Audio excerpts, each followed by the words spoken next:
and also, yeah, that's it. I got nothing else to say.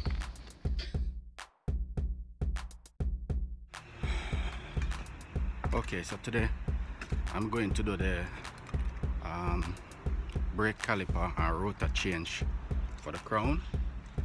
I'll be putting on a Altezza slash Aristo slash Mark II chaser. I think it's called a V32 or 32V caliper, and a rotor from that vehicle as well. It should be a fairly simple swap, fairly easy swap, bolt on, bolt off, because those cars have similar suspensions. And you might ask why I didn't go with a bigger brake system or a better brake system. This system is bigger than the current one. It's designed for sporty driving. My car is not a sporty car.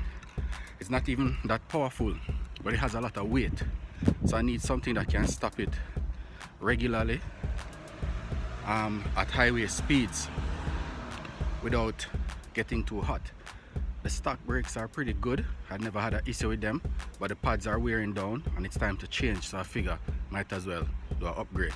So that's what I'm going to be doing today. After I remove the system, I'm going to try and videotape as much of it as I can, so you can get comparisons for the size of the rotors, calipers, that kind of thing, and walk you through the process. Alright, so stay tuned.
Okay, so basically what I've done is put a floor mat on the wheel and brought the car down on it.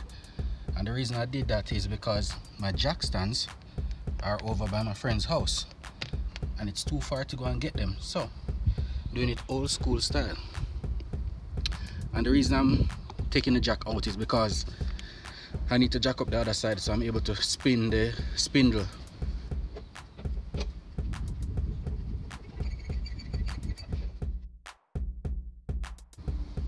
Front wheels of the car are now up in the air. Next thing I'm gonna do, crimp the brake line using this thing right here. And the reason we're crimping the brake line is so that we don't lose brake fluid and cause a spill.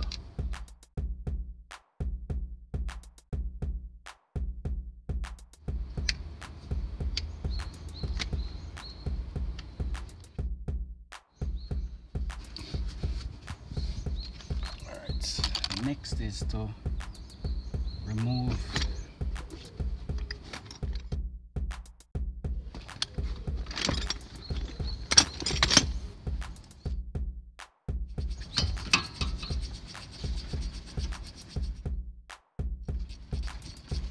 there's a little spillage.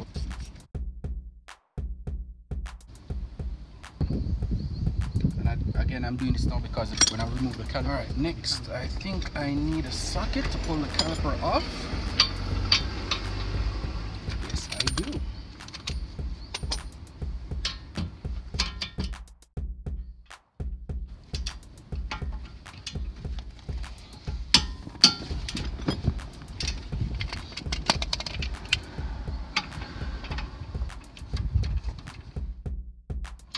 And if I can't fit down, impact button around there.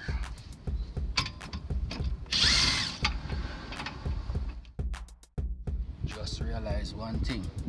In order to get the rotor off, I'm gonna need to pull the spacer, and I can't pull the spacer off without the caliper. Let's use the old caliper. Let's not mess with the new one. I'm going to put something in here that jams the rotor, then I can remove the wheel spacer. In 1 second.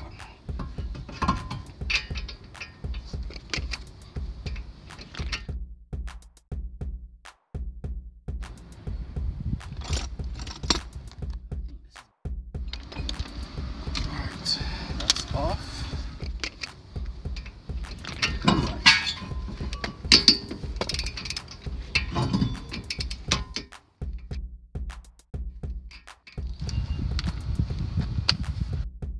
So this is our Dixel rotor, or Dixie, or whatever it's called, Dixel. And when we put it beside the stock one, you can see the difference in size. I'm going to overlay them.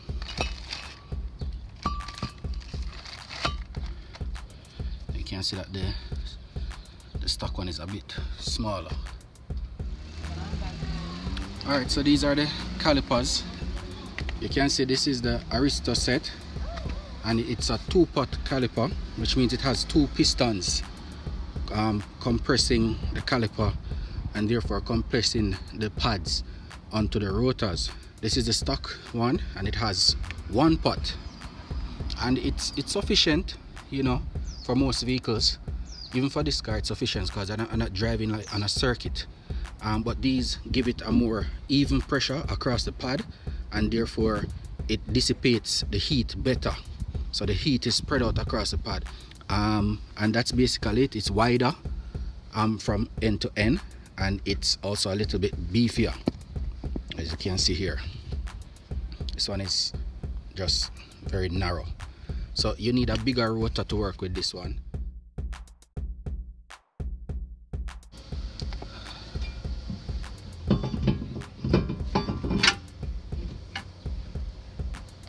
Another thing you'll notice is that the dust guard will be hitting the rotor, so I'm going to push that back.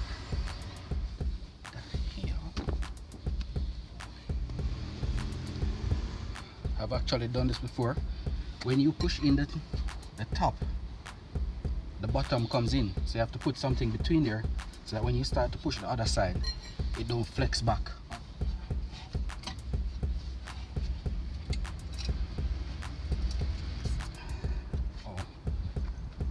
Actually clean up this rotor.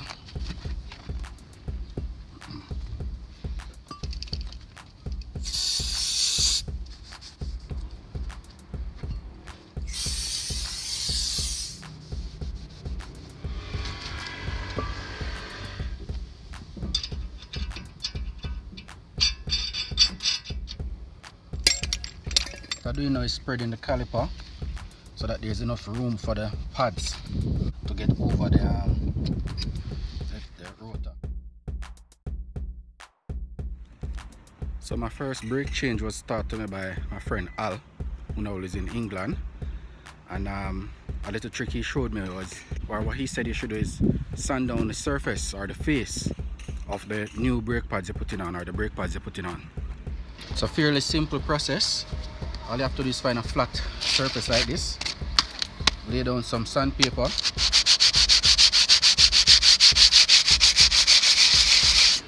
and rub the brake pads on it.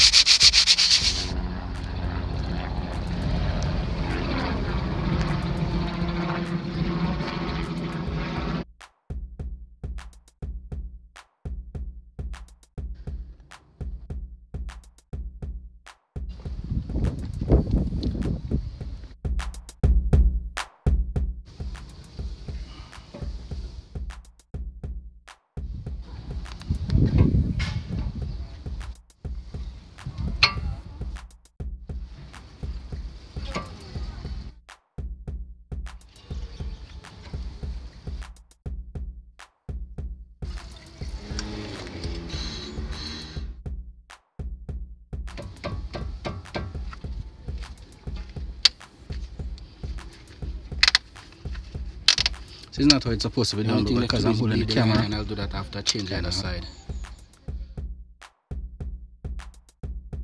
Alright, so right now we're going to bleed the brakes. I'm going to be using this little thing here, and what I'm going to basically do is put this end on here like this. I'm going to totally open up this valve, and then I'm going to pump the brakes, and whenever the line is clear or filled with fluids, that's when I know that there's no more air in the system. It will be clear of air.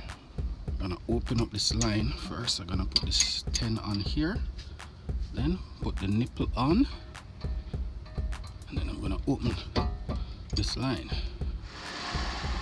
So right now I can just play it by ear. Give it about 3 pumps or 4. Doing a little hard.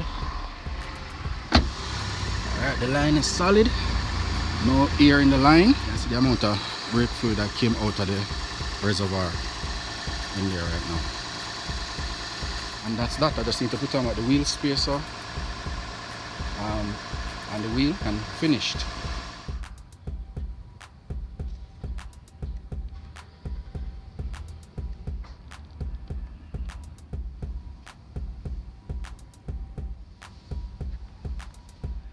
So right now I'm testing the brakes that I just installed on the car.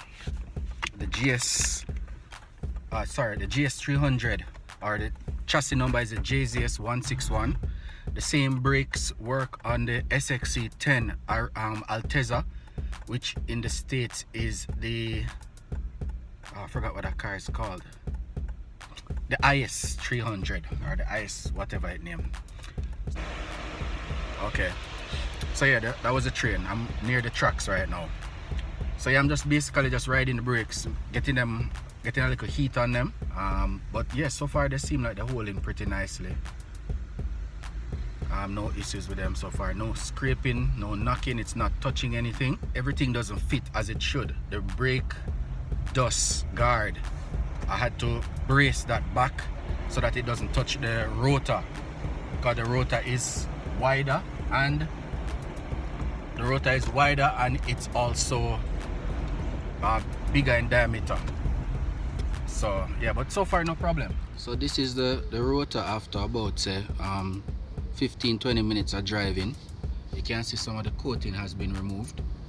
The lower section here still has coating. The upper section has no coating. It means the brake pads are making good contact with the rotor. I'm gonna continue using these pads for a while, but I'm gonna order a new set as well, because these are pretty low.